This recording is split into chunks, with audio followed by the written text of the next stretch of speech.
नवलच. खरं तर सिमेंटच्या जंगलात हरवलेल्या तरुण पिढीला गावाकडचं जगणं दूर वाटू लागतं. पण जीवनाचं खरं सुख आणि खरा अर्थ तेव्हाच कळतो जेव्हा आपण खेडेगावातलं साधं मोकळं जगणं स्वतः अनुभवतो. माझ्या प्रिय खेडेगावासाठी हे 2 शब्द. नवलच. मखमली मातीला धो धो धुवून काढून दरवळणारा सुगंध शहरात दरवळला तर नवलच. फाटक्या सपरात लावलेली पणती आणि त्यातला निवांत शहरात अनुभवायला भेटला तर नवलच.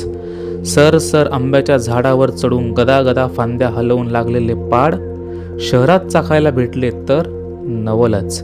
झपझप एखादी फांदी मोडून हातभर चिंचेचं बुटुक शहरात भेटलं तर नवलच. रांगड्या मातीत दिसभर लोळून एखाद्या डबक्यात सुरकन झेपावंसं शहरात वाटलं तर नवलच. हातभर कांदा एका दणक्यात फोडून 2 भाकरीसोबत खाण्याची मजा शहरात भेटली तर नवलच. हिरव्यागार रानात झुळझुळ पाण्याने कान तृप्त झाले शहरात तर नवलच.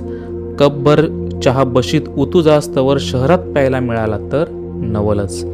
माझ्या देवाच्या देवळात सांच्याला एखादं भक्तिगीत शहरात कानावर पडलं तर नवलच. गुडघाभर पॅन्ट अन फाटकी बंडीत 4 चौघात विटीदांडूचा खेळ शहरात रंगला तर नवलच. होतास भास माझ्या माई माऊलीचा तिच्या कुशीची ऊब शहरात भेटली तर नवलच. शेतात घाम घालणारा फाटक्या बंडीचा बाप शहरात पाहायला मिळाला तर नवलच. 2 हात आणि 6 पोट तरी ओटावर हसू शहरात पाहायला मिळालं तर नवलच. माझ्या गावची चाहूल शहराला लागली तर नवलच. पोळ्याला पुजला जाणारा बैल शहरात पुजला गेला तर नवलच.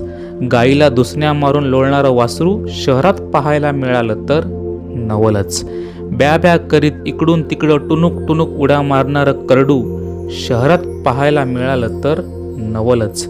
सुरकुत्या पडलेल्या बाबाच्या खाऊच्या पेटाऱ्यातून चिमूटभर पेढा शहरात चाखायला भेटला तर नवलच.